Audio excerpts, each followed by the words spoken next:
రాముడు గొప్పవాడా యేసుక్రీస్తు గొప్పవాడా అంటే ఏం చెప్తారు మీరు?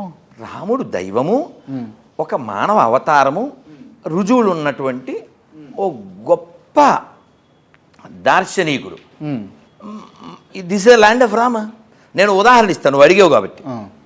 అంటే నువ్వు ప్రశ్న అడిగావు కాబట్టి. రాముడు పుట్టిన చోట్లో అప్పటి నుంచి ఇప్పటిదాకా గుడి కూలగొట్టిన తర్వాత, గుడి కట్టిన తర్వాత ఎప్పుడూ పూజలు జరుగుతూనే ఉన్నాయి. ఆయన పుట్టినరోజు, కళ్యాణం అన్నీ జరుగుతూనే ఉన్నాయి. మొన్న 2024 డిసెంబర్ 25 ఏంటి? యేసుక్రీస్తు ఏంటి? క్రిస్మస్. ఎక్కడ జరిగింది? చేసుకోరు ఇక్కడ కూడా. ఎక్కడెక్కడ చేశారు, అక్కడ లేదు. ఎక్కడ? ఇజ్రాయెల్లో లేదా? చేస్తే మక్కిలు ఎరగొడతామని చెప్పారు. పుట్టిన చోట పుట్టినరోజు లేదు. ఓసారి నెట్లోకి వెళ్ళి కొట్టుకోవాలి. ఓకే, పుట్టిన చోట అప్పుడు విలువ లేక, ఇప్పుడు విలువ లేక అవసరం మనకి. రైట్, అది నా పాయింట్.